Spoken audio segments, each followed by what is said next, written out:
Hey guys, another easy peasy recipe this week. I am making my crispy smashed potatoes.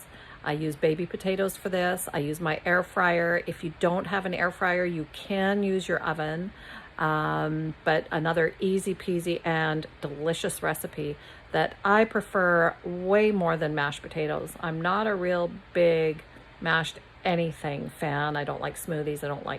I just think it all tastes like baby food or feels like baby food. So I find this is a great substitute and lots of flavor. So let's get started.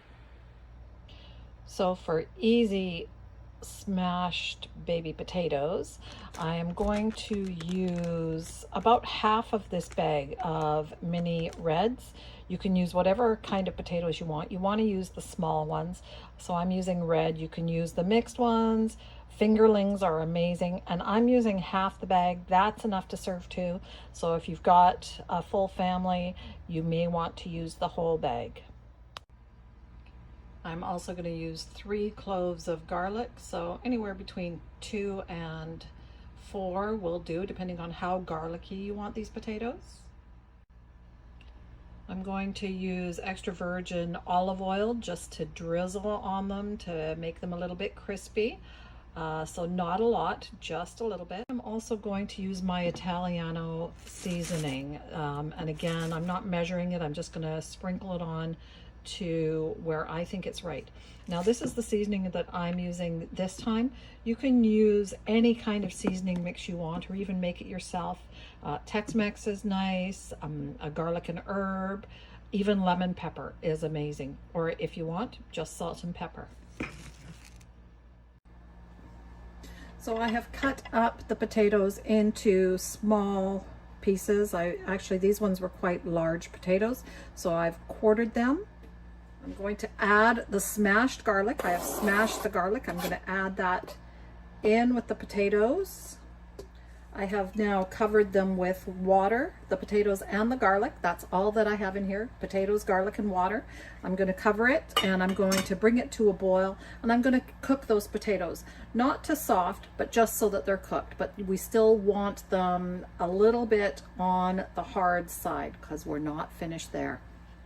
So once we have these cooked too, you can see they're soft, but they're not overcooked. Then I am going to drain the water out of them. So now I've drained the water out of them, and I'm just going to drizzle a little bit of oil.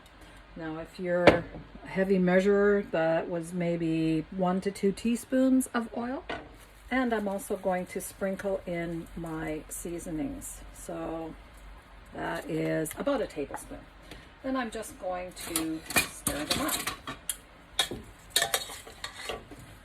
And basically, the only reason we're putting the oil in there is that makes them crispy.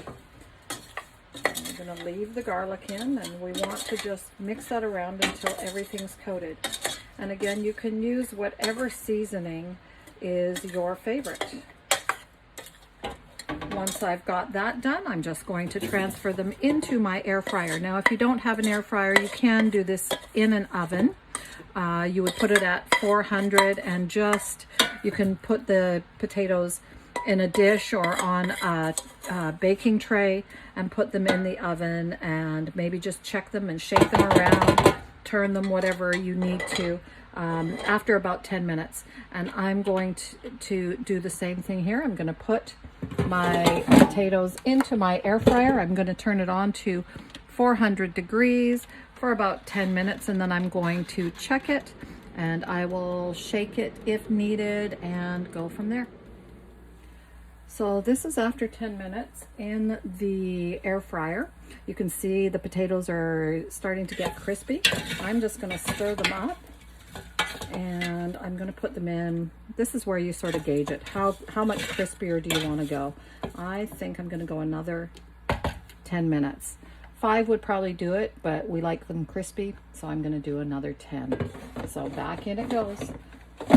So our potatoes are done. You can see I have actually stopped it before the 10 minutes are up. I just wanted to double check them, and I think they're good enough there. So once you have got them nice and crispy, you're going to transfer them back to your original pot.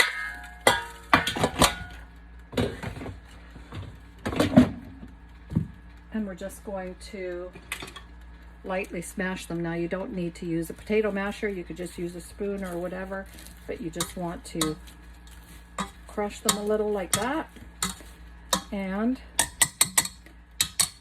substitute for mashed potatoes. You've got those nice crispiness in there, but you don't have the junk, the milk, butter, whatever. Okay, so just potatoes. So tonight I'm serving up our grilled cauliflower steak. We're going to put on the side of that some of our seasoned crispy smashed potatoes. We are going to top both of those with this amazing homemade hollandaise sauce, which I have posted before, just a few weeks ago. Topping our cauliflower with some sauteed mushrooms, and I've done quite a few here, but they are awesome. We love mushrooms. And finally, some greens. Now, pea shoots are wonderful here, but today I have actually gone out to the garden, and it is January 3rd, 2021, and yes, I still have arugula growing in the garden wonderfully. So I went out, picked a few leaves, chopped them up, and we're just going to top that off. And there we have it. Dinner tonight.